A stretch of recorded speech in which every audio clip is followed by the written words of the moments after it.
Bapak Ibu yang dikasihi Tuhan, terima kasih untuk kesediaannya untuk kita bisa masuk kembali dalam ruangan ini. Kita akan masuk dalam sesi berikutnya, pemaparan dari mengenai partisipasi gereja dalam pembangunan bangsa yang berkeadilan menuju Indonesia Emas di tahun 2045 melalui kehadiran Ibu Kota Nusantara. Dan pemaparan ini yang pertama nantinya kita akan mendengarkan yang akan disampaikan oleh Kasubdit Kelembagaan Ditjen Bimas Kristen, Bapak Pendeta Marvel et Kawatu STH MM. Kepada Bapak Pendeta dipersilahkan.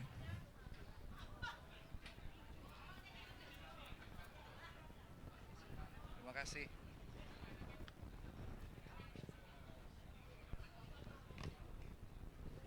Ya, selamat malam Bapak Ibu. Shalom. Eh, Minta maaf Bapak Ibu. Saya tadi izin ke sesi acara. Saya langsung mengisi saja karena saya besok jam 6 harus kembali ke Jakarta karena akan pindah lagi ke daerah lain untuk melaksanakan tugas. Dan tentunya kami harus balik ke Balikpapan. Perjalanan ke Balikpapan itu sekitar 2 jam. Jadi saya izin untuk bisa mulai saja ya Bapak Ibu ya. Ya, biar kita nanti waktunya nggak terbuang. Ya, berdasarkan undangan dari panitia Germasa ini, kami di Direktorat Jenderal Bimbingan Masyarakat Kristen diminta untuk menginformasikan, memberitahukan tentang posisi kita, yaitu posisi peran gereja dalam pembangunan bangsa yang berkeadilan menuju Indonesia Emas 2045. Saya ingin memberikan informasi dulu kepada Bapak Ibu bahwa Direktorat Jenderal Bimbingan Masyarakat Kristen adalah salah satu satuan kerja yang ada di dalam Kementerian Agama. Yang di dalam Kementerian Agama ini, Ditjen Bimas Kristen ini terbagi dari 3 eselon 2. Ya, 3 eselon 2. Yang pertama Sekretariat Direktorat Jenderal Bimbingan Masyarakat Kristen, yang kedua Direktorat Urusan Agama, dan juga tentunya dari Direktorat Pendidikan Bapak Ibu. Saya cuma mau menginformasikan ini karena ini menjadi bagian dari tugas tanggung jawab kami di Kementerian Agama, terutama di Direktorat Jenderal Bimbingan Masyarakat Kristen. Nah, kenapa saya diberikan oleh Ibu Dirjen untuk mewakili, untuk memberikan pemaparan ini karena lembaga-lembaga keagamaan yang ada di Indonesia ini itu di bawah dalam Direktorat Urusan Agama Kristen. Jadi GPIB adalah bagian dari SK GPIB berasal dari Kementerian Agama. Ya, Bapak Ibu. Surat keputusan berdirinya Gereja Protestan di Indonesia bagian Barat ini dikeluarkan oleh Direktur Jenderal Bimbingan Masyarakat.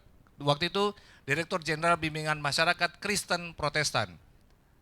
Jadi Bapak Ibu, ketika berbicara soal peran gereja, itu berbicara tentang bagaimana kekristenan yang ada di Indonesia. Kami ingin menginformasikan kepada Bapak Ibu bahwa sinode yang ada di Indonesia ini sudah lebih dari 300. Sinode dengan berbagai macam denominasi.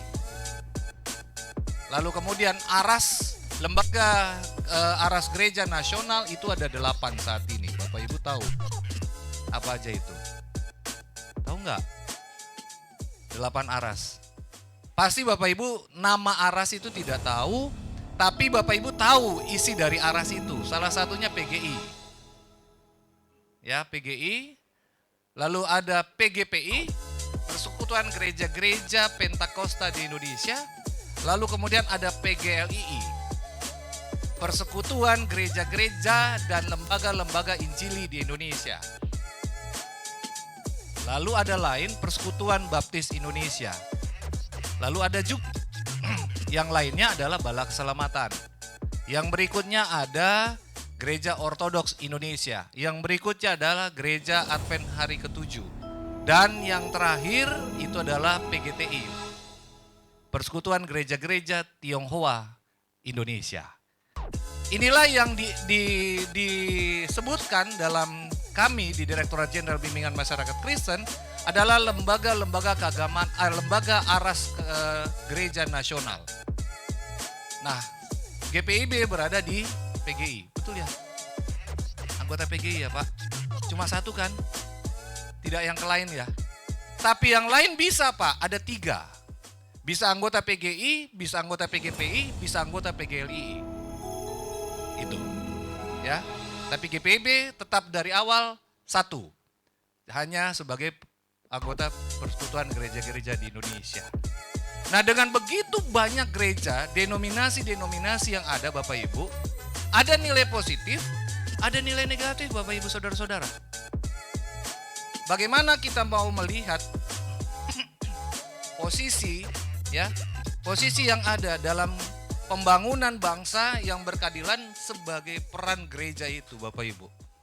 Terus terang, saya saat ini membidangi di dalam kelembagaan. Ya. Kami harus berhadapan dengan gereja-gereja yang saat ini berkonflik Bapak Ibu. Dan ternyata gereja-gereja yang berkonflik itu luar biasa berat. Tadi saya dengar bulan Oktober ini pemilihan. Betul ya Ibu? Betul ya Pak? Periodisasi dari Majelis Sinode. Betul kan? Periodisasi Majelis Sinode artinya akan terjadi pergantian pengurus. Disitulah yang paling bahaya. Saya terus terang. Disitulah titik rawannya perpecahan gereja Bapak Ibu. Karena yang kami alami, yang kami hadapi saat ini hasil dari persidangan. Dualisme kepemimpinan itu terjadi Bapak Ibu Saudara-saudara.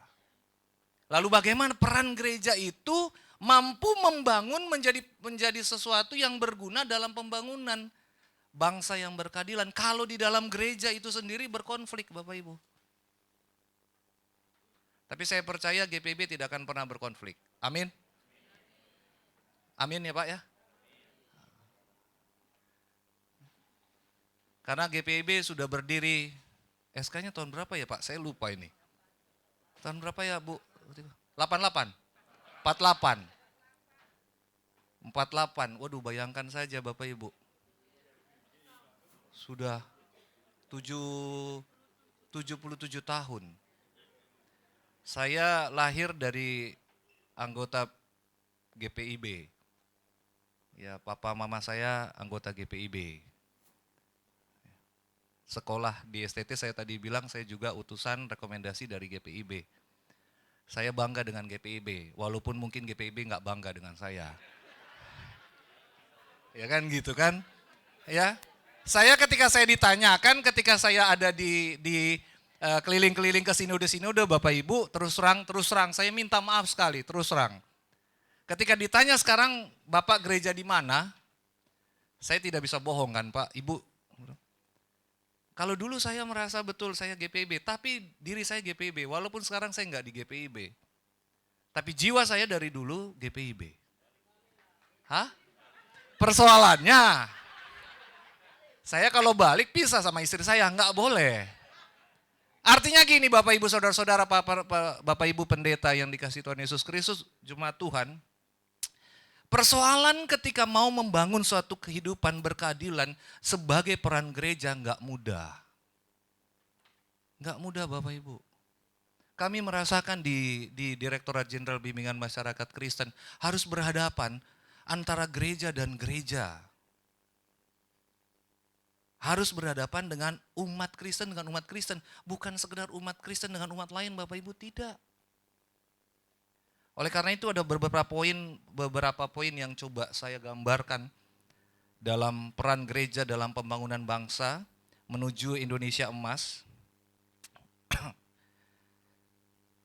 Terutama ketika gereja memiliki mandat ilahi dan tanggung jawab kebangsaan. Ya kalau Pak Pendeta semua saya pikir sudah tahu semua. Saya cuma mengambil satu ayat saja, Yeremia 29 ayatnya yang ke-7. Usahakanlah kesejahteraan kota kemana aku buang, dan berdoalah untuk kota itu kepada Tuhan, sebab kesejahteraannya adalah kesejahteraanmu juga. Bapak Ibu, periodisasi 5 tahun pindah, betul ya? Mutasi. Hah? Tergantung. Bapak Ibu terus terang aja, saya nggak mau, saya buka-bukaan aja. Mutasi aja bisa jadi persoalan loh. Loh saya bilang kok, karena saya merasakan istri saya periodisasi 5 tahun pindah. Dan itu bisa jadi persoalan, bener enggak? Jangan bohong. Loh saya orang pendeta juga, saya tinggal di, loh kenyataan ibu bapak, kenyataan teman-teman pendeta kok. Tapi GPB nggak pernah ribut. Itu ya hebatnya GPB. Gereja lain ya itulah. Artinya gini, satu poin yang perlu kita tangkap dalam kehidupan gereja di tengah-tengah bangsa Indonesia ini, Bapak Ibu punya peran positif loh.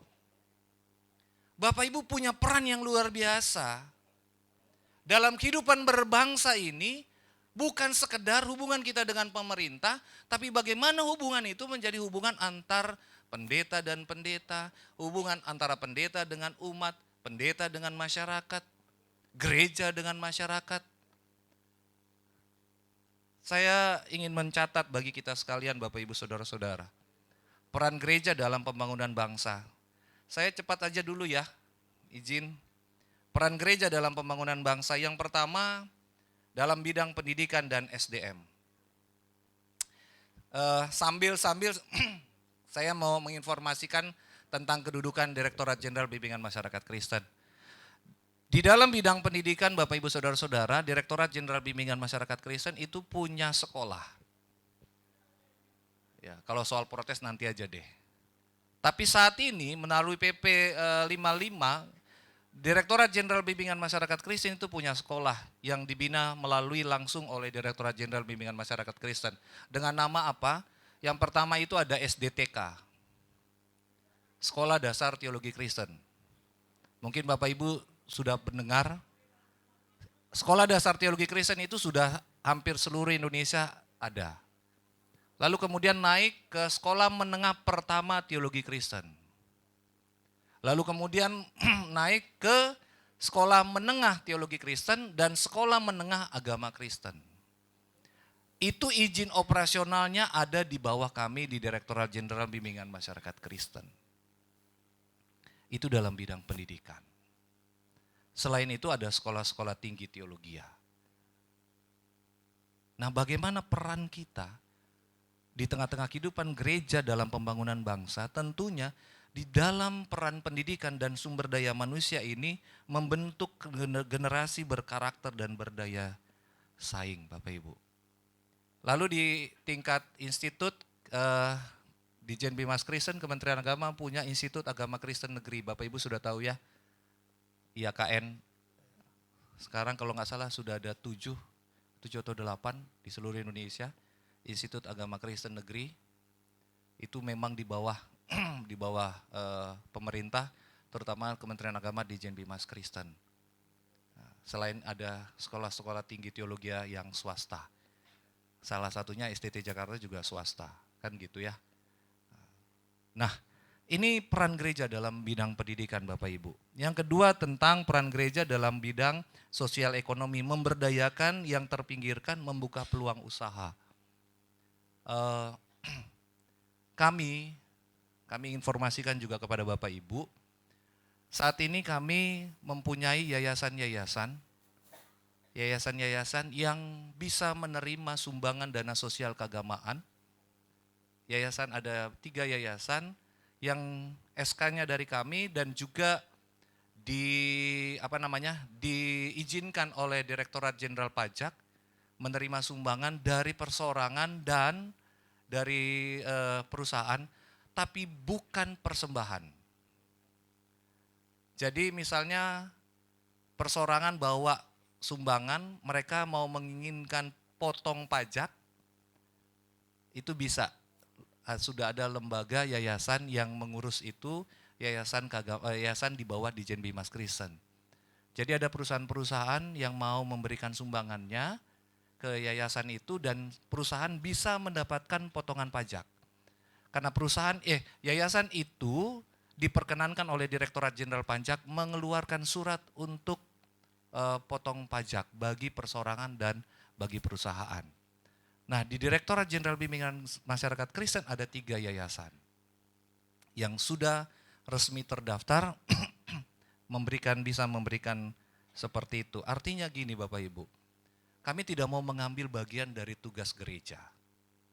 Tapi ada bagian di luar yang bisa dikelola untuk bisa membantu gereja-gereja. Bapak Ibu, yayasan ini mengumpulkan dana itu juga untuk membantu gereja-gereja. Karena mereka melaporkan setiap triwulan kemana mereka akan memberikan sumbangan-sumbangan ini. Dan fokusnya adalah ke gereja dan ke pendidikan. Kalau nanti Bapak Ibu mau tahu yayasannya, bisa nanti hubungi saya. Ya, ini dalam bidang sosial ekonomi. Lalu kemudian dalam bidang peran gereja dalam pembangunan bangsa tentang toleransi dan kebinekaan. Membangun dialog lintas iman dan social trust.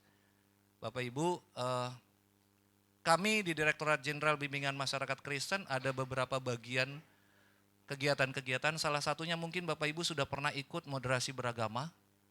Tadi sempat ada seorang ibu bertanya kepada saya, Pak, apakah moderasi beragama masih ada? Masih Bu, Pak. Tentang bagaimana membangun hubungan moderasi beragama, itu masih ada bagian di kami, di Kementerian Agama, di Direktorat Jenderal Bimbingan Masyarakat Kristen pun ada. Membangun satu toleransi, membangun moderasi beragama. Lalu yang berikut ada tentang lingkungan hidup. Seperti saya tadi katakan bahwa program prioritas Menteri Agama salah satunya adalah ekoteologi. Dan kemarin kita konsultasi, besok ada penanaman pohon ya Pak. Ya di IKN ini ya, penanaman pohon. Dan memang waktu panitia, Bu Emma waktu itu datang dengan Pak ini, menanyakan kepada saya, adakah MOU? Saya mohon maaf, saya lupa kasih MOU-nya. MOU-nya sudah dibuat ya Pak Pendeta Rentung, belum ya? Sudah disiapkan ya? Ya, karena memang kami membangun kerjasama dengan sinode-sinode, gereja-gereja, membangun untuk menanam pohon. Dan ternyata Germasa LH ini luar biasa bersama dengan staf sus ya Pak ya, bersama-sama membangun penanaman pohon. Ini menjadi prioritas dari Menteri Agama Bapak Ibu, betul. Selain itu ada kurikulum cinta. Seperti itu. Jadi penanam ekoteologi ini tentunya berasal dari kita sebetulnya. Bagaimana pemeliharaan alam itu menjadi tugas tanggung jawab kita sebagai hamba-hamba Tuhan dan sebagai umat Kristen. Oleh karena itu dengan lingkungan hidup kita bisa menumbuhkan kesadaran ekoteologi menjaga bumi. Kami memang diwajibkan Bapak Ibu di Direktorat Jenderal Bimbingan Masyarakat Kristen untuk terus mensosialisasikan tentang ekoteologi ini. Nah, ini menjadi nilai penting bagi kita, bagaimana kita membangun hubungan dengan masyarakat dengan menjaga lingkungan hidup kita, lingkungan sekitar kita. Lalu juga Bapak Ibu Saudara-saudara, dengan adanya peran-peran gereja itu, kami melihat ada beberapa peran kunci gereja menuju Indonesia emas. Yang pertama, bagaimana kita menjadi kompas moral. Kompas moral itu yaitu menyuarakan kebenaran, menolak korupsi, menjaga arah moral bangsa.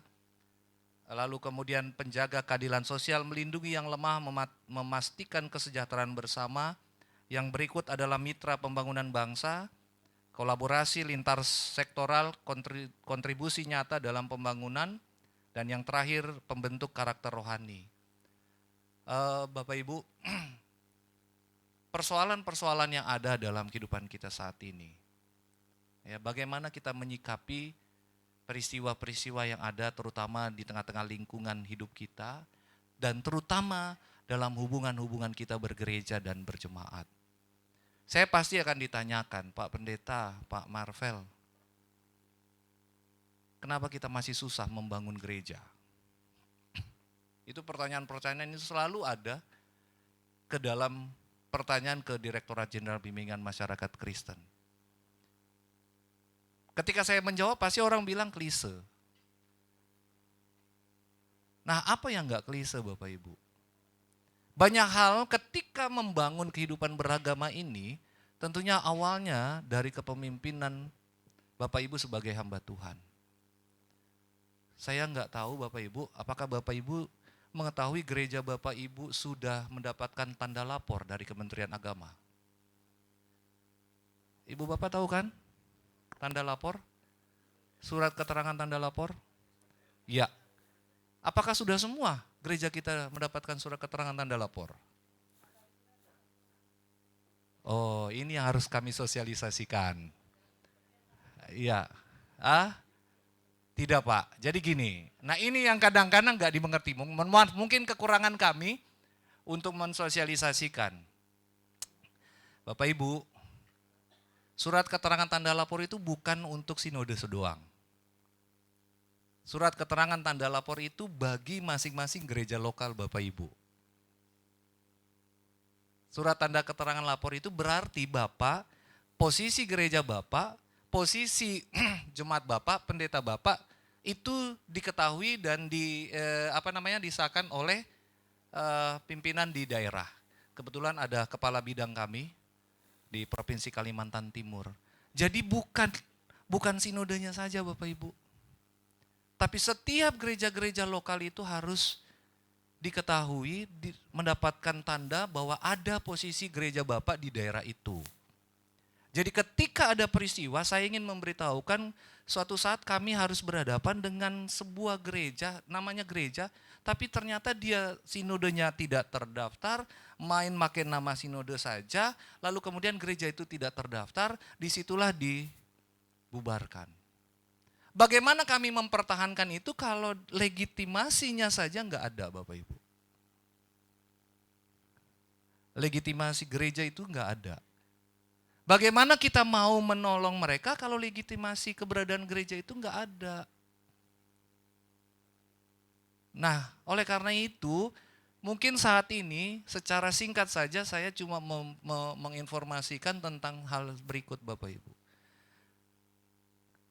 Jadi, bagaimana kita mau melakukan segala sesuatunya itu tentunya kita punya kepatuhan kita untuk pembangunan gereja kita di Indonesia ini dengan sesuai peraturan dan ketentuan yang berlaku. Mungkin Bapak Ibu akan banyak sekali, kok bisa begitu ya Pak, kok bisa begitu. Itulah yang itu yang ada dalam ketentuan di negara kita. Jadi bagaimana hubungan peran gereja untuk membangun dalam menuju gereja, menuju Indonesia emas, itu berarti kita punya tanggung jawab besar sebagai pemimpin-pemimpin gereja, sebagai pendeta-pendeta. Yang terakhir, jangan terjebak dengan berita hoaks. Saat ini kami mendapatkan begitu banyak berita hoaks tentang pembantuan pembangunan. Tiap hari kami ditanyakan tentang ada gambar, padahal itu bukan pegawai kami, bukan di lingkungan kami, tapi nyatanya katanya ada bantuan-bantuan. Bapak Ibu mohon maaf, hati-hati dengan berita hoaks. Karena kemarin baru saja terjadi, izin Pak Sabtu saya ingin informasikan, datang satu keluarga pendeta bersama dengan istri dan anak-anaknya, datang bertemu dengan kami menanyakan tentang bantuan karena dia sudah menyetor lebih dulu.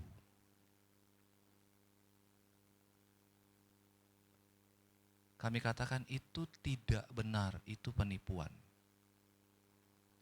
Jangan sampai Bapak Ibu kena berita hoaks, Bapak Ibu kena penipuan, padahal itu bukan dari kami. Kalau Bapak Ibu mau bertanya silakan langsung ke kami untuk kepastian tentang berita-berita yang ada. Artinya kami punya kerinduan dalam kehidupan bergereja, mari kita jaga kerukunan internal kita, mari kita jaga kerukunan eksternal bersama dengan masyarakat. Dan yang paling luar biasa adalah bagaimana kita menjaga umat-umat kita. Bagaimana kita menjaga jemaat-jemaat kita, Bapak Ibu. Jangan sampai ada laporan, kami juga menerima laporan loh Pak. Jemaat kami diambil. Bisa Pak, ini kenyataan kok, melapor ke kami. Bagaimana tanggung jawab di Jen Bimas Kristen? Apa hubungannya? Bapak punya jemaat sendiri. Inilah yang harus dijaga. Inilah yang harus dipegang, ini harus yang dikuasai dalam kehidupan kita. Jadi Bapak Ibu Saudara-saudara, mari peran gereja untuk menuju Indonesia Emas 2045 sangat besar. Terutama dengan ada IKN ini, saya baru ngobrol-ngobrol dengan Pak Stafsus. Puji Tuhan, haleluya. Pak Stafsus seorang pendeta muda, dipercayakan menjadi stafsus. Pak Sekretaris OIKN Bapak Ibu, anak Tuhan. Tadi beliau Pak Sekretaris ya Pak ya, anak Tuhan, gereja mana saya nggak tahu Pak, gereja GKI. Pak Thomas, Katolik. Dan banyak sekali pimpinan-pimpinan di sini, anak-anak Tuhan. Artinya Bapak Ibu, peran gereja bukan berarti harus besar, tapi peran gereja dari yang terkecil dulu membangun hubungan yang harmonis di antara Bapak Ibu, di tengah-tengah gereja Bapak Ibu. Jaga sinode GPIB ini, marwah gereja kita, saya masih tetap merasa GPIB, kita jaga sinode ini. Ya, apalagi ada senior saya Pak Kak Jerry ini senior banget ini. Iya, senior. Ada ya, puji Tuhan ada satu angkatan saya juga Pak Pendeta John Patiasina, satu angkatan. Dan ternyata masih banyak nih bapak-bapak, ibu-ibu pendeta. Waduh, mungkin salam kenal. Kalau mau jalan-jalan ke Kementerian Agama di Jen Bimas Kristen silakan. Saya di lantai 11. Nanti kalau ditanya security, tanya saja, bilang saja ketemu Pak Pendeta Marvel, nggak ada masalah. Ya. Tapi jangan tiba-tiba bawa proposal Pak, pusing kepala saya. Iya. Iya, tiba-tiba bawa proposal, semua bawa proposal. Waduh. Loh gitu ya? Iya, artinya gini Bapak Ibu. Direktorat Jenderal Bimbingan Masyarakat Kristen selalu mau bersama-sama dengan lembaga-lembaga keagamaan, lembaga-lembaga agama, mari bersama-sama membangun kehidupan kekristenan kita, kekristenan yang ada dengan bekerja sama, mitra kerja, tapi yang paling utama mari kita lebih dulu jaga gereja kita, sinode kita, supaya tetap bertumbuh dan berkembang, tidak ada keributan, jauhkan konflik-konflik. Karena gereja-gereja tua mungkin pendeta-pendeta tahu, ada satu gereja tua yang sampai hari ini masih belum selesai Bapak Ibu, di wilayah Indonesia Timur. Gereja tua loh. Tapi ribut Pak, belum selesai-selesai. Ada gereja yang sudah 100 tahun lebih. Kemarin siang kami harus mediasi. Mediasi yang keempat. Gereja sudah 100 tahun. Cuma gara-gara kepemimpinan. Perpecahan gereja bisa terjadi gara-gara kepemimpinan. Perpecahan gereja bisa terjadi karena aset. Saya terus terang. Oleh karena itu mari kita jaga sinode kita, marwah sinode GPIB, ya, supaya nanti pindah periode sudah dengan tenang ya Pak ya. Pak Ketua Umum kemarin ketemu ya Pak. Pak Ketua Umum bertemu dengan saya senang bertemu dengan Pak Ketua Umum, bisa berbicara walaupun gak terlalu lama. Tapi mari sekali lagi, saya gak malu-malu, saya hidup, saya menjadi sarjana teologi juga karena GPIB. Dan saya menjaga marwah GPIB, walaupun saya tidak lagi melayani di GPIB, tapi saya hidup di GPIB, dan saya bersama Ibu Dirjen Ibu Dirjen sekarang sering ke GPIB ya Pak, Bu. Jagalah GPIB. Menjadi gereja yang terus saya 77 tahun ya. 77 tahun. Bertumbuh dan berkembang bersama dengan Tuhan. Ini mungkin dari saya beberapa hal yang bisa saya bagikan. Oh, ini salah satu contoh. Ya, ini salah satu contoh surat keterangan tanda lapor. Jadi ini sudah mau setengah 10 nih, tapi nggak apa-apa ya. Bapak Ibu, ini kami informasikan, inilah salah satu bentuk surat keterangan tanda lapor. Setiap ketika ada pasti akan ditanyakan surat keterangan tanda lapor ini. Yang menyatakan bahwa gereja Bapak Ibu diketahui di apa namanya ya, secara absah itu ada di lingkungan di provinsi. Jadi di sini dituliskan salah satu contoh Bapak Ibu ya, kerapatan KGBI. Nama pendetanya, pemimpin pendetanya siapa, lalu kemudian alamat gerejanya di mana, nomor SK pendaftaran di mana, lalu kemudian yang nyatakan bahwa gereja ini adalah gereja yang sah, bisa melaksanakan tugas pelayanan di Indonesia, terutama di tempat domisili yang ada. Jadi bukan satu surat keterangan sinode saja tidak ya Ibu Bapak, tapi masing-masing Bapak Ibu harus melaporkan tentang kedudukan gereja Bapak Ibu. Ya. Jadi ini tugas kami.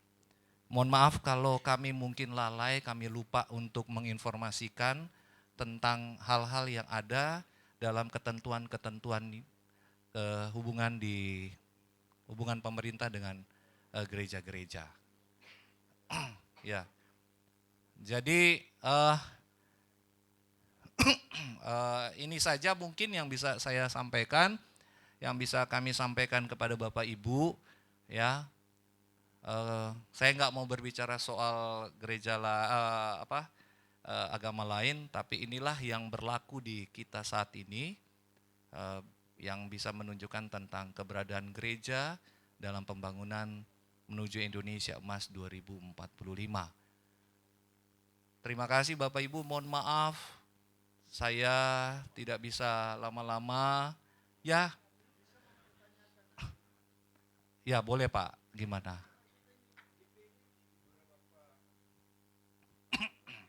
Ya, siap. Ya, minta maaf. Terima kasih Pak. Ya, Ya. Dan kalau di Magelang dengan surat izin lapor ini, otomatis pendetanya menjadi anggota API, Asosiasi Pendeta Indonesia. Dan saya katakan waktu itu saya bukan anggota API, gitu. Nah, tapi menjadi aturan, persoalan di GPIB itu kan periodik. Sementara di surat ini, pendetanya yang menjadi dasar. Nah, kalau dia pindah, apakah diurus lagi gitu loh. Dan itu apakah juga hal ini katakanlah di Kalimantan ini, di Balikpapan dan sekitarnya. Kalau apakah ini harus menjadi dasar dan bagaimana persoalannya kalau pendetanya pindah lagi Pak? Dan apakah harus menjadi anggota API juga? Terima kasih. terima kasih. Saya sampaikan Pak. Saat ini kami sedang membahas juknis keseragaman. Tidak harus menjadi anggota API. Tidak harus menjadi anggota organisasi apa-apa Ibu Bapak. Karena itu mungkin peraturan lokal. Nah, itu dia saya bilang. Artinya saat ini saya bersama dengan teman-teman sedang membuat sebuah petunjuk teknis yang hanya berkisar soal keterangan lapor ini Pak. Tidak berbicara soal keanggotaan apa-apa, karena itu di luar. Kalau itu menjadi kebijakan, itu nanti kita akan sosialisasi. Kita akan sosialisasi Bapak kepada pimpinan-pimpinan Kabid Pembimas kita di daerah. Artinya soal keanggotaan itu enggak Pak. Itu cuma kebijakan lokal. Tidak harus. Karena surat keterangan lapor ini tidak berhubungan dengan lain-lain. Seperti itu ya, yang soal itu.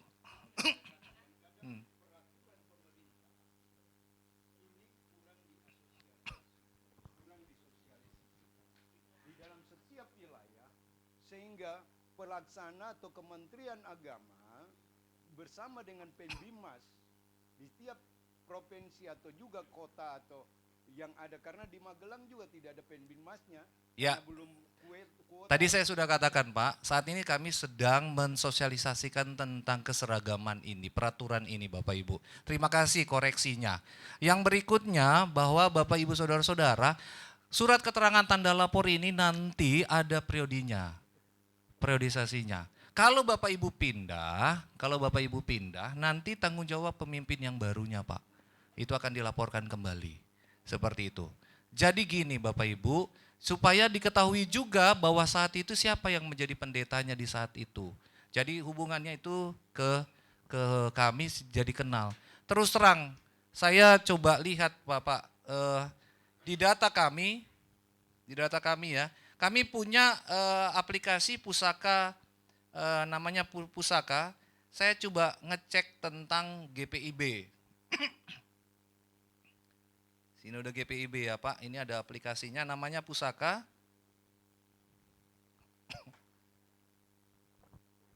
Pusaka, namanya Pusaka. Oke, saya ngecek Bapak Ibu.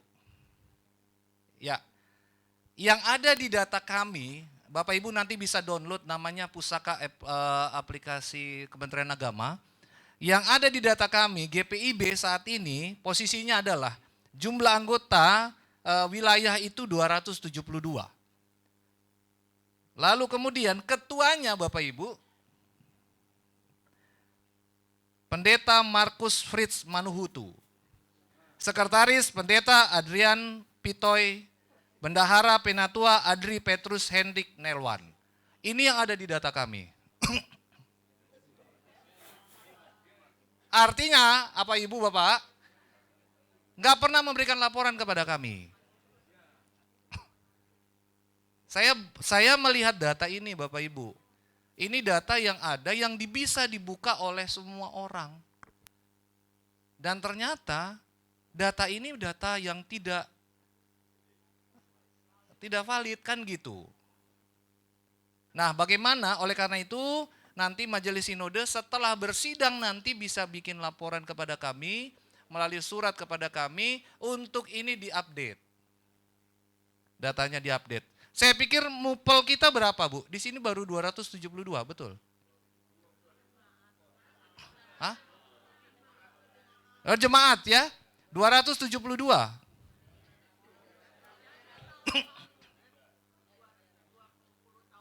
20 tahun lalu. 10 tahun lalu. Iya.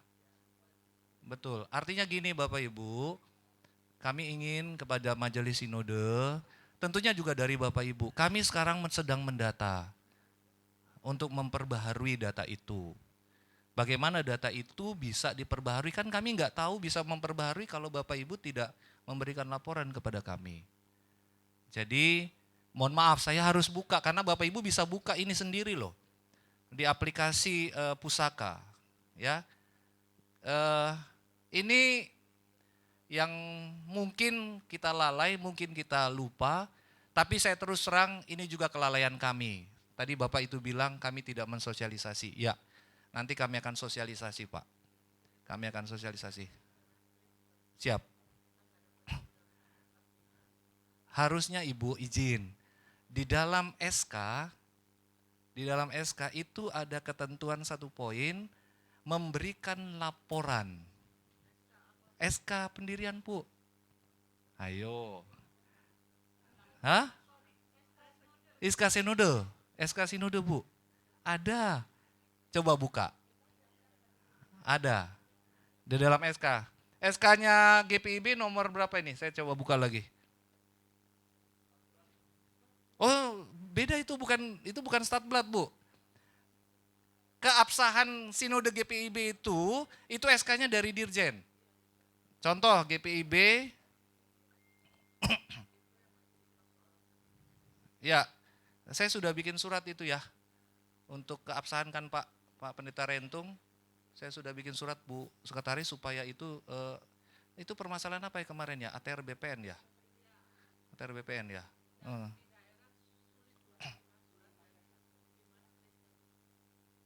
Nah kalau begitu nanti bisa ke saya lagi Bu, saya nanti bikin surat, ya. Itu nomor 35 tahun 1988 pendaftarannya. SK-nya. SK-nya tahun nomor 35 tahun 1988. Puji Tuhan, haleluya. SK Bapak Ibu itu tidak tercantum 5 tahun sekali harus didaftar ulang, tidak. Artinya SK Bapak Ibu itu seumur hidup. Sampai ada peraturan yang berikutnya. Artinya Bapak Ibu betul tidak perlu lagi melapor ke kami, bukan melapor, tidak perlu mendaftar ulang. Kalau setelah 2003 atau 2005, itu dalam SK ada dituliskan setiap 5 tahun didaftar ulang. GPB tidak, puji Tuhan, karena gereja tua. Nah, jadi nggak perlu daftar ulang, tapi melapor harus. Harus, melapor harus. Seperti itu, ya. Ada per tahun yang baru Pak, per tahun. Tapi yang ini setiap 5 tahun, setiap ganti periode kepengurusan. Seperti itu Pak. Oh itu lapor ke sinode saja Pak. Itu kan berurusan dengan sinode, bukan di kami, itu internalnya. Iya. Oh iya, Bapak itu gereja lokal Bapak melapor di daerah. Iya, itu posisi gereja Bapak. Iya, ini sinode tadi Pak, saya berbicara soal SK sinode. Oke? Ya Bapak Ibu, demikian saja. Saya mohon maaf sekali karena sudah 9:30 saya harus balik ke Balikpapan. Jam 6 pagi saya harus terbang lagi karena sudah ditunggu di daerah lain lagi. Jadi silakan Bapak Ibu kalau mau konsultasi, Bapak Ibu mau WA, silakan ke saya juga boleh. Ada di Ibu Pitoy juga ada nomor saya, ada di teman-teman lain. Jadi silakan nama saya Pendeta Marvel Kawatu, sekarang sebagai Kasubdit Kelembagaan yang membidangi lembaga-lembaga keagamaan, baik yang senang maupun yang susah, yang ribut maupun yang sukacita. Itulah kami. Artinya jangan Bapak Ibu GPB ribut-ribut ya, amin. Amin. Demikian saja, Tuhan Yesus memberkati. Salam, selamat malam. Terima kasih Pak Pendeta. Bapak Ibu selanjutnya kami mohon kesediaan Bapak Troy Pantau selaku staf khusus juru bicara otorita Ibu Kota Nusantara untuk kembali juga memaparkan materi yang sama, partisipasi gereja dalam pembangunan bangsa yang berkeadilan menuju Indonesia Emas 2045 melalui kehadiran IKN. Silakan Pak.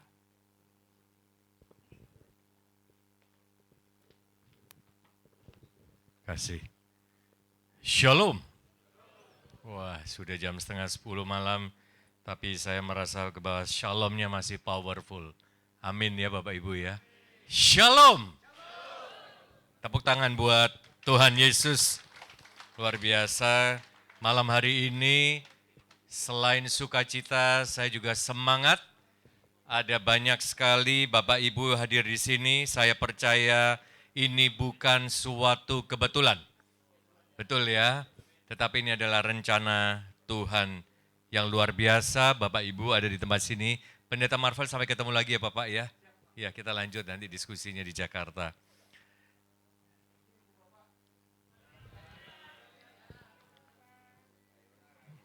Haleluya.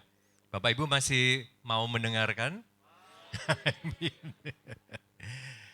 Supaya tidak ngantuk, boleh nggak satu pujian? Terima kasih Tuhan untuk kasih setiamu yang ku alami dalam hidup. Supaya kita semangat Bapak Ibu ya.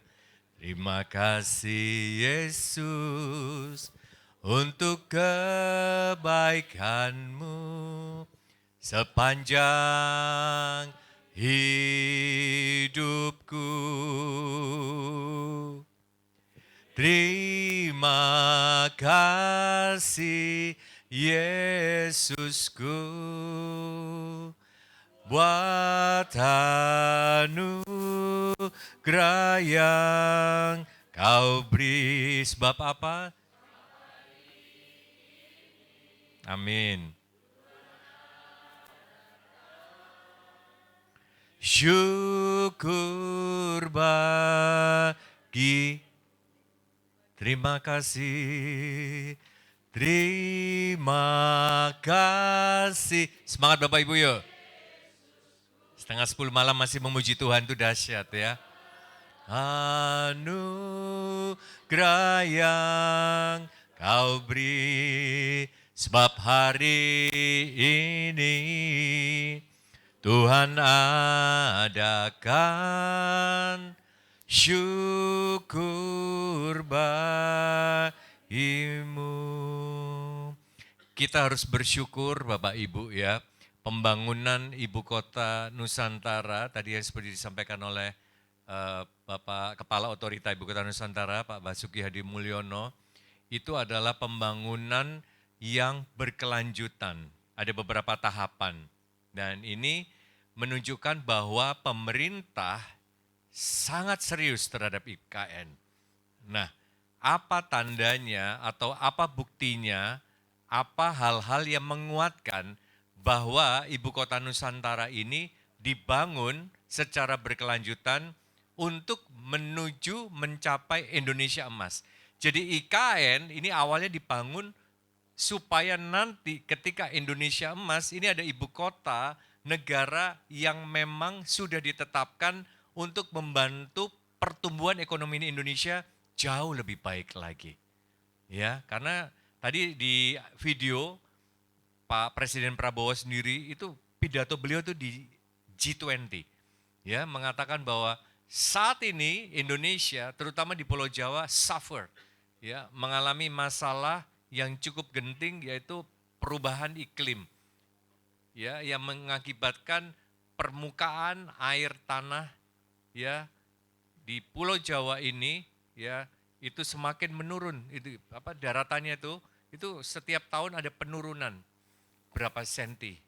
Itu ya. Jadi persiapan untuk itu adalah ada di Kalimantan Timur ini.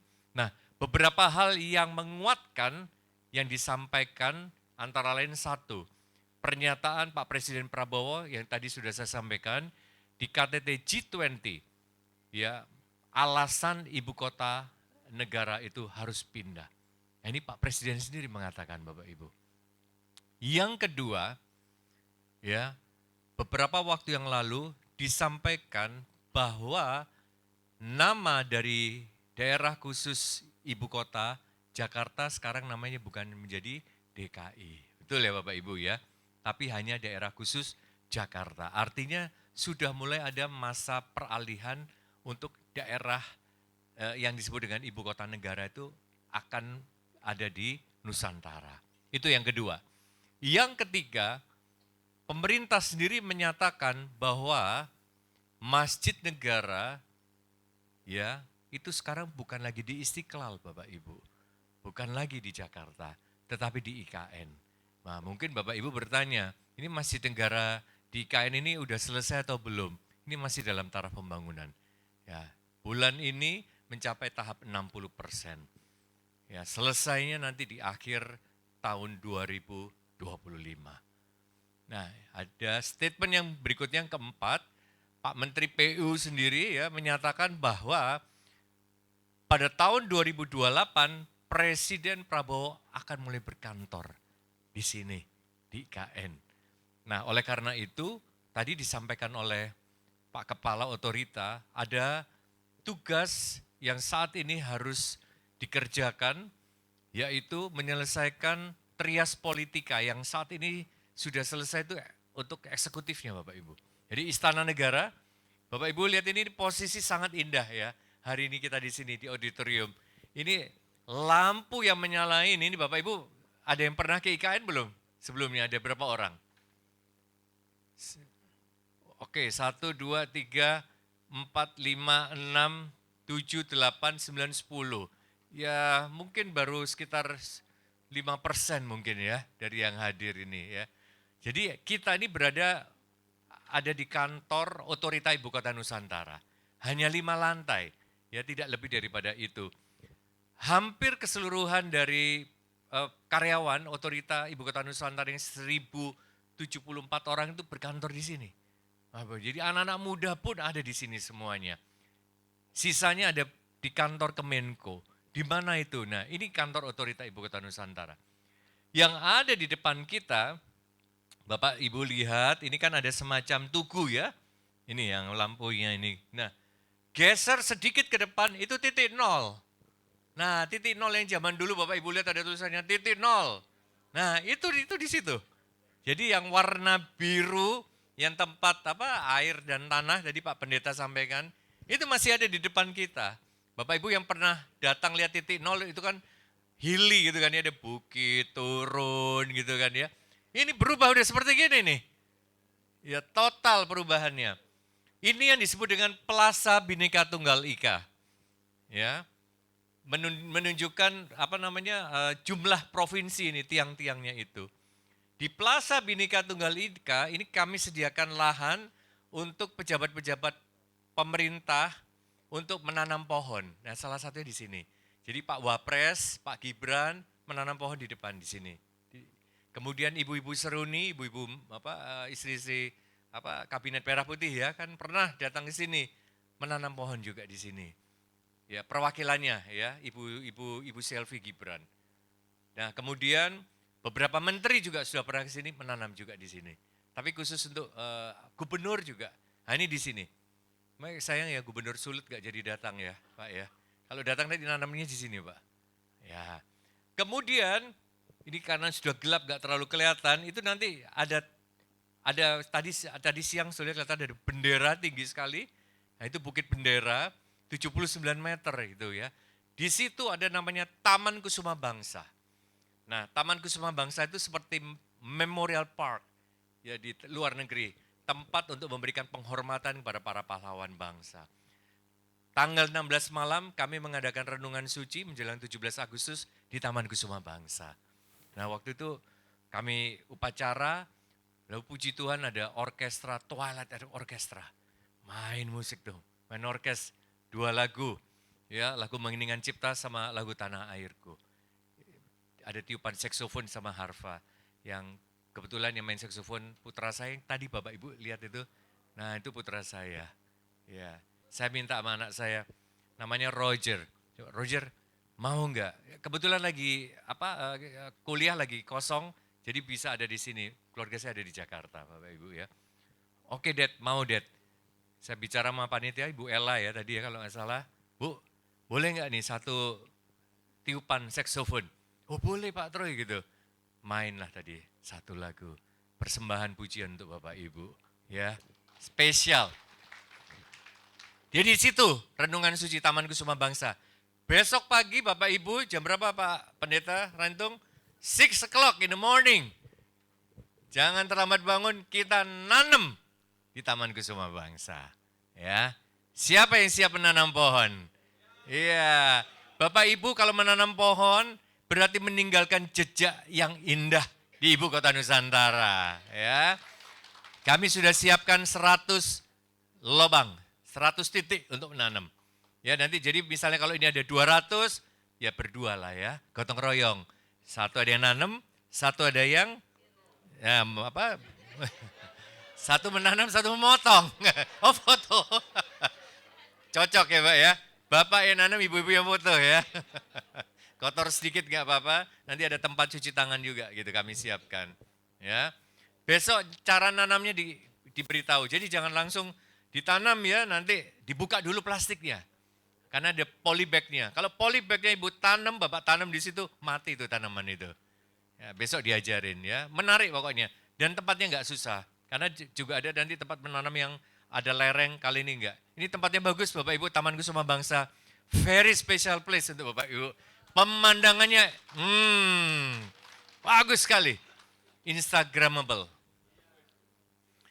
Tapi kita berdoa sungguh-sungguh besok pagi enggak hujan. Kalau hujan ya lumayan Bapak Ibu ya. Nah, di depan Taman Kusuma Bangsa itu ada namanya Plaza Ceremony. Bapak Ibu besok akan acaranya besok di situ. Di kantor Kemenko 4 ya? Iya Rio ya, 4 ya? 3 atau 4? 3 atau 4? Ya sudahlah antara itulah Bapak Ibu ya. Itu tempatnya juga indah itu tempatnya itu. itu tempatnya persis di depannya Istana Negara. Yang Bapak Ibu lihat itu, yang lampu-lampu yang banyak sekali itu Istana Negara. Ya, di Plaza Seremoni itu adalah tempat untuk kita upacara kemarin 17 Agustus.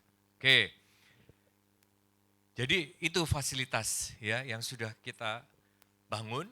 Masjid Negara itu ditetapkan sudah menjadi masjid negara itu di IKN. Yang keempat, tadi ya Presiden berkantor. Yang kelima, Pak Prabowo itu sudah memerintahkan ke Pak Basuki, percepat pembangunan Trias Politika ini. 2028 harus sudah selesai. Kompleks legislatif itu parlemen, gedung parlemen Bapak Ibu ya. DPR, MPR, kemudian dengan segala kelengkapannya, lalu ada ekosistemnya, kantornya semuanya, itu rancang bangunnya semua sudah disetujui oleh Presiden. Kemudian kompleks yudikatif, MA, BPK, itu harus sudah selesai. Akhir 2027 malahan Pak Kepala Otorita menyampaikan harus selesai. Sehingga Pak Presiden akan berkantor di situ. Tadi Pak Marvel mengatakan ya hati-hati dengan hoax. Nah kami ingin menyampaikan di dalam pemberitaan di slide berikutnya. Ini kami mau mengatakan IKN itu lanjut terus, jalan terus. Bapak Ibu jangan percaya itu mangkrak lah, ya nggak ada kegiatan lah. IKN banjir itu bohong semuanya itu, nggak ada banjir. Bapak Ibu bayangkan kan mungkin pernah lihat video hoax ya, itu istana lalu kelelep bahasa Jermannya ya, tenggelam itu ya, itu nggak mungkin. Itu tinggi sekali ya, on top of the hill, itu nggak mungkin gitu loh ya, itu banjir, itu AI yang dibuat sedemikian rupa untuk memfitnah. Jadi Pak Mensesnek sudah mengatakan bahwa IKN lanjut terus, berjalan terus. Lalu dengan pemberitaan yang lainnya, media-media pun memberitakan secara baik. Bapak Ibu saya pikir saya nggak usah terlalu lama karena sudah 10 kurang seperempat. Bapak Ibu lihat aja besok ya pembangunan IKN. Kalau nggak sempat coba Mas yang PPT berikutnya. Cepat aja saya mau tunjukkan ke Bapak Ibu. Ya. Supaya Bapak Ibu excited karena saya tahu Bapak Ibu nggak punya waktu banyak. Besok nanem, habis gitu ada forum lagi kan yang di Kemenko itu. Ini tempatnya bagus ya, ada kayak terap gitu di situ. Keren banget. Lalu kemudian Bapak Ibu selesai, kalau memang Tuhan izinkan kita foto bersama di istana. Besok ya.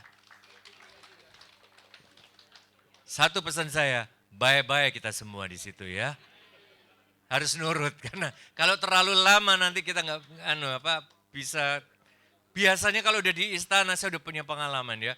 Ada dari rombongan 700 orang bahkan. Waduh lama banget.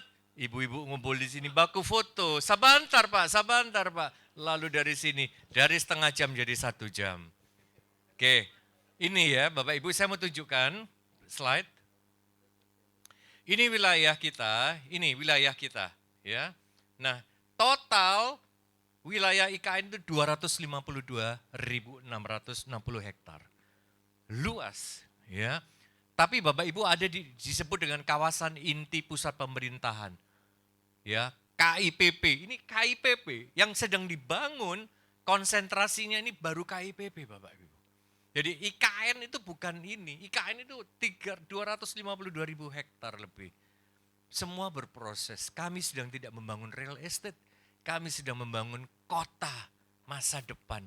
Jadi kalau ada orang-orang yang di sono yang mengatakan, loh ini kok nggak selesai bangunnya, kayak nggak pernah tahu bangun rumah. Rumah mana bisa Bapak Ibu bilang, kok kotor cara bangun rumah? Ya pasti kotor lah, ya kan, berdebu dan sebagainya.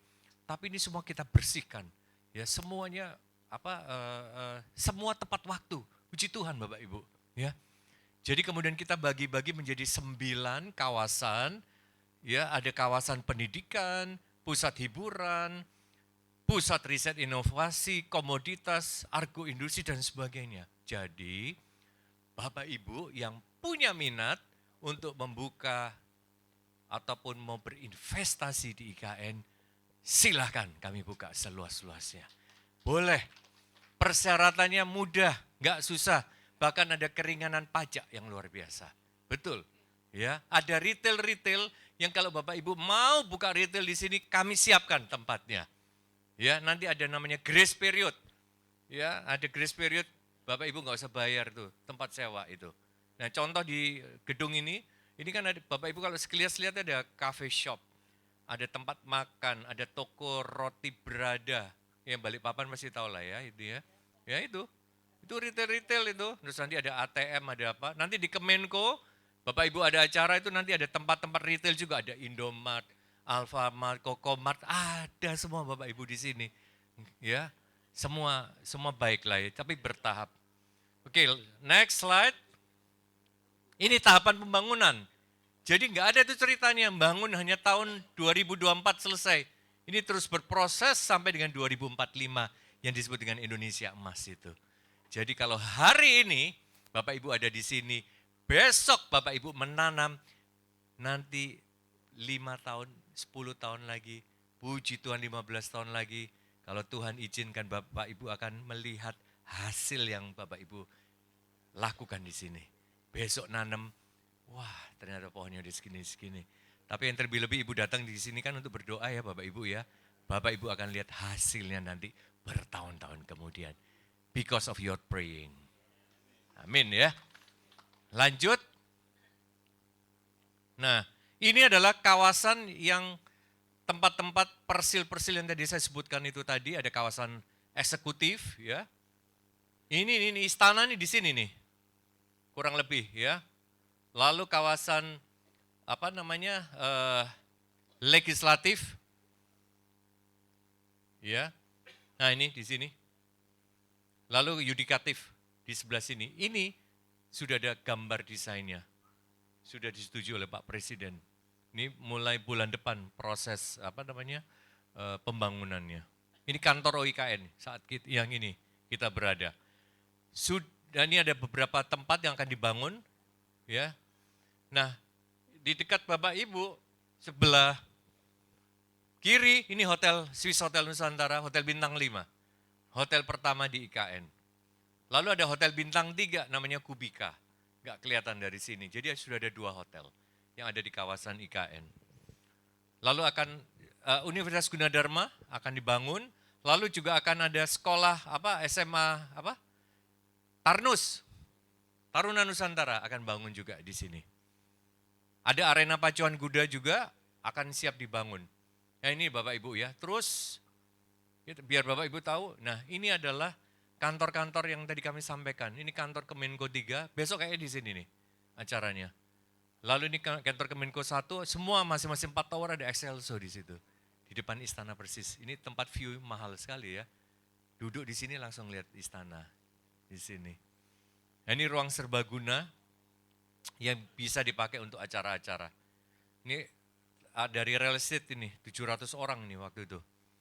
Ya, ini sebegini banyaknya. Terus, nah ini Taman Kusuma Bangsa yang tadi saya sampaikan.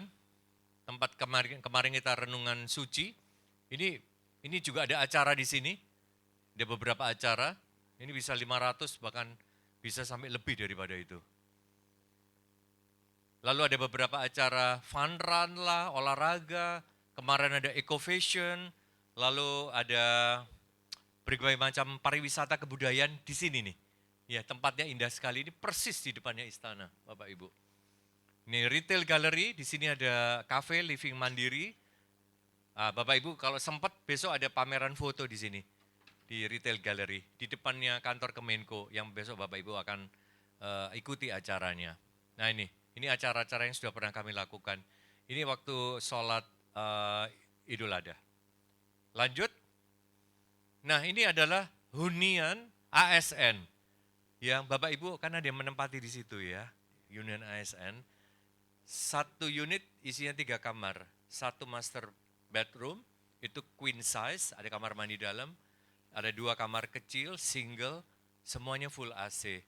Lalu ada TV, ada kamar mandi luar, ada mesin cuci, air panas, air dingin, jalan air panasnya Bapak Ibu.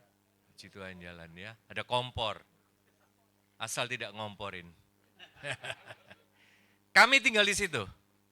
Jadi ASN ini kami tinggal di situ, saya tinggal di situ Bapak Ibu. Ya, jadi sama seperti Bapak Ibu. Karena saya berkeluarga, saya ada di eselon 1, yaitu satu unit. Nah teman-teman CPNS itu sharing di situ. Ya, ini CPNS yang kemarin penerimaan. Lanjut, ini rumah tapak jabatan menteri, Pak Basuki ada di sini untuk menteri khusus. Lanjut. Ya ini pelaksanaan pembangunan yang sedang berjalan. Saya pikir ini sudah memperlihatkan. Terus, ya ini jalan tol yang sedang dibangun juga. Terus, bukan yang tadi maksud saya. Nah ini pembangunan pasar. Tadi Bapak Ibu lewatin pasar Sepaku kalau nggak salah. Ya agak sempit. Ini sedang persiapan untuk revitalisasi. Ini jadinya akan begini. Ini desainnya seperti ini. Iya akan seperti ini. Jadi tolong doakanlah ya Bapak Ibu ya. Ini akan berubah ini, karena memang perlu diperbaiki. Ini berdasarkan pembicaraan dengan masyarakat, ini 6 kali nih rapat dengan mereka. Jadi sosialisasi, diskusi, ya 6 kali, rembuk warga. Terus saya pikir udah, nah ini nanti kita akan membangun orchard garden, tempat persemaian, ya terus. Nah ada glamping, ingat ya Bapak Ibu kan Pak Jokowi ya waktu itu. Nah glamping ini sedang masuk proses di revitalisasi juga. Ya akan jadinya akan seperti ini. Akan ada restoran ya, ada anjungan, jembatan, ini berubah semuanya nanti. Lanjut. Ini tempat penelitian yang bekerjasama dengan UGM, namanya Wanagama. Ini sedang berproses semuanya. Lanjut. Nah ini yang legislatif yang akan dibangun, yang harus selesai tahun 2027. Ini gambar desainnya Bapak Ibu. Ya. Terus ini perkantoran yudikatif ya. Saya pikir itu. Terima kasih Bapak Ibu. Semoga bermanfaat informasi ini. Dan sekali lagi kami mohon dukungan Bapak Ibu. Tadi pesannya Pak Bas, mari sama-sama kita memberitakan, bukan hanya memberitakan yang baik saja, tetapi memberitakan yang benar. Ibu Kota Nusantara mencintai Bapak Ibu semua dan kami menunggu berita-berita baik yang Bapak Ibu posting di sosial media dan maupun nanti kabar-kabar kepada keluarga, teman, dan gereja ya. Terima kasih, shalom, salam hormat.